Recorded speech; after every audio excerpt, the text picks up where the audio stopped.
तो अब हम लोग स्टार्ट कर रहे हैं चैप्टर रियल नंबर्स। काफ़ी इंपॉर्टेंट चैप्टर है। बोर्ड्स में मैं ऐसे 5 क्वेश्चन देने वाला हूँ जिन 5 में से कोई ना कोई एक तो आएगा ही आएगा, पक्का है। तो उन क्वेश्चंस को मैं देने वाला हूँ। हम बढ़ रहे हैं, स्टार्ट करते हैं पहले क्वेश्चन के साथ। तो पहला क्वेश्चन जो है वो आपकी एनसीईआरटी बुक में भी है, सारे एनसीईआरटी के ही हैं। मैं एनसीईआरटी से ही सवाल दे रहा हूँ, जिससे आप लोग एनसीईआरटी बुक को ही प्रेफर करें, क्योंकि एनसीईआरटी से ही सवाल आने वाले हैं। 9 और एलसीएम यहाँ पे दिया, मैं ये क्वेश्चन आपको डिनोट कर रहा हूँ। 306 इंटू 657, ये आप 657 लिखा है यहाँ पे, सेम वैसे ही। तो अब आप देख लीजिए, हमें यहाँ पे एच सी एफ दिया गया है। ये जो है ये एच सी एफ है और ये एल सी एम है। ये प्रोडक्ट ऑफ टू नंबर है, एल सी एम दिया है और यहाँ पे एच सी एफ दिया है, एल सी एम हमें फाइंड करना है। आपको पता है कि L C M into H C F जो होता है वो प्रोडक्ट ऑफ टू नंबर्स के इक्वल होता है,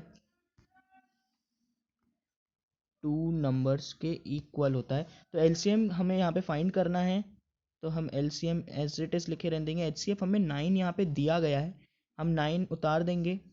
फिर उसके बाद एलसीएम इंटू एचसीएफ, ये जो प्रोडक्ट ऑफ टू नंबर्स हैं ये हैं 306 इंटू 657।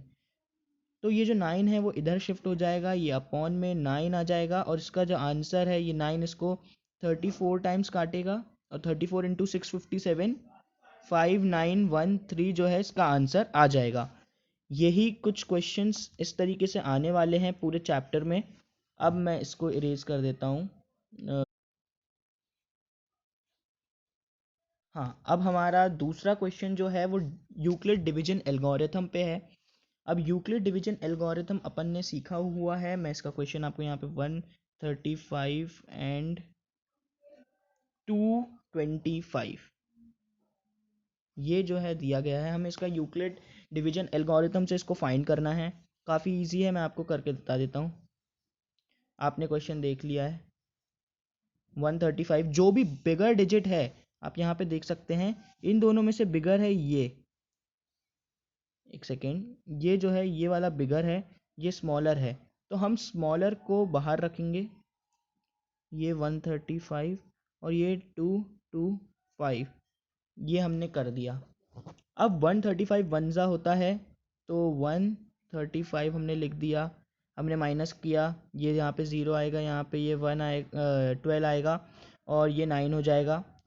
फिर ये यहाँ पे आपको ये वाली डिजिट जो है वो आपको, जो आपने यहाँ पे आपका डिवाइज़र है, आपको वो यहाँ पे उतार देना है। तो आपने यहाँ पे 135 उतार दिया। अब वन ज़ा होगा तो ये हो जाएगा आपका 90। आपने 90 माइनस किया, आपका आ जाएगा 45। आपने 45, अब आपको यहाँ पे ये वाला उतार देंगे आप। यहाँ पे आपने ये 90 उतार दिया। अब 45 को 90 से करिए तो 45 टूज़ा होता है, तो यहाँ पे ये 90 आ जाएगा और ये आपका आ जाएगा 0। ये फुल्ली कैंसिल्ड हो जाएगा। ये यहाँ पे हमने सॉल्व कर दिया है। तो हमें ये जो है, ये जो अपन ने यहाँ पे किया, इसको हम बोलते हैं यूक्लिड डिवीजन एल्गोरिथम।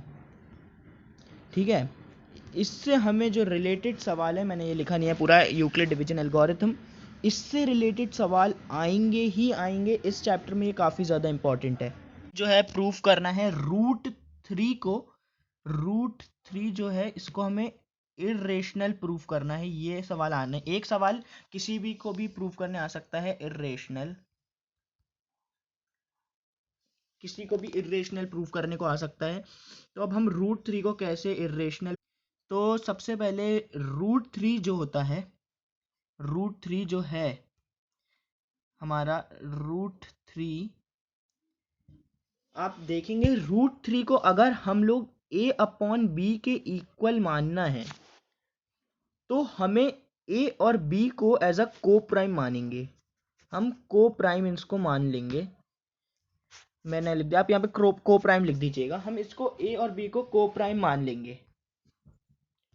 और अगर हम a और b को प्राइम मानते हैं तो हमारा जो a और b, मतलब b रूट 3 का स्क्वायर a स्क्वायर के बराबर होगा। अब इसका स्क्वायर खुलेगा तो ये होल स्क्वायर में मान लेंगे अपन। तो इसका स्क्वायर खुलेगा तो ये 3 हो जाएगा। b और 3 का square is equals to a का स्क्वायर। अब अगर b जो है वो 3 को डिवाइड कर रहा है और a को भी कर रहा है, तो यानी कि b और 3 जो है वो इक्वल हैं। और अगर b जो है वो a को भी डिवाइड कर रहा है और b को भी डिवाइड कर रहा है, तो ये √3 जो हुआ वो इर्रेशनल प्रूफ हो जाता है। सिर्फ इतना, इस क्वेश्चन में आपकी बुक में ये एग्जाम्पल 9 है, आपकी जो एनसीईआरटी की बुक है उसमें ये एग्जाम्पल 9 के तौर पे दिया गया है। उसमें अगर आप लोग देखेंगे तो आपको पता चल जाएगा कि इसको सॉल्व कैसे करना है। यहाँ पे हमने √3 जो है उसको इर्रेशनल प्रूफ कर दिया है। इसकी जो लैंग्वेज है वो आपको याद करनी ही पड़ेगी, आप एक बार लैंग्वेज उसमें देख सकते हैं।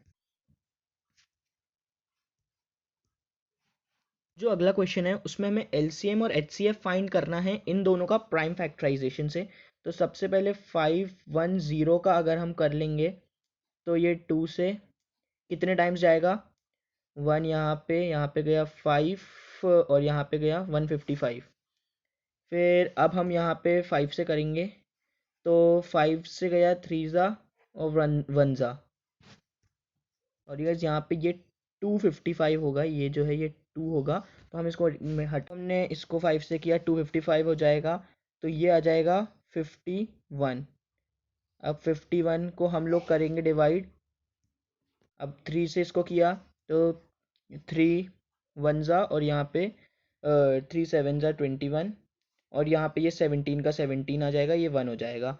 और यहीं पे अब हम लोग 92 का कर लेते हैं, तो ये 2, यहाँ पे ये 2 4 ज़ा 8, 2 6 ज़ा 12, 2 2 ज़ा 4, 2 3 ज़ा 6, फिर यहाँ पे अब हम लोग करेंगे इसको 23 से, तो ये 1 ज़ा, ये हो गया है।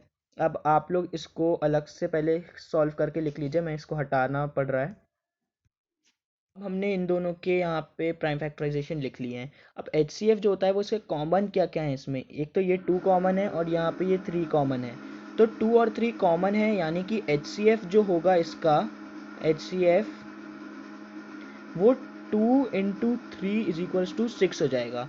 और LCM जो होता है, हमें इसमें से पहले जो कॉमन है वो लिख देंगे हम, तो 2 × 3 × अब ये दोनों हो गए हैं, अब बाकी जितने भी हैं अलग अलग वो हम सारे लिख देंगे। पहले 2 बच रहा है, फिर 5 भी बच रहा है, फिर 17 बच रहा है और फिर 23 बच रहा है। अब इन सब का मल्टीप्लिकेशन जो होगा वो LCM हो जाएगा। इसका आंसर होगा 2 3 4 6 0 6 0 है ना, ये 6 है। ओके, तो ये हो गया है एक और क्वेश्चन सॉल्व। बहुत अच्छा, यहाँ पे यही कुछ इंपॉर्टेंट क्वेश्चन थे जो हमने कर लिए हैं, जिसमें हमने सीखा है LCM निकालना, HCF हमने निकाल के दिखाया है आपको, हमने एल्गोरिथम सीख लिया है, और हमने डिवीजन एल्गोरिथम के साथ साथ इरेशनल प्रूफ करना भी सीख लिया है। इस चैप्टर में बोर्ड्स में से इन्हीं में से जो भी है इन तीनों में से ही कुछ एक आएगा, तो इस चैप्टर को बहुत ही अच्छे तरीके से प्रिपेयर कर लीजिए। तो this was real number class 10, thank you.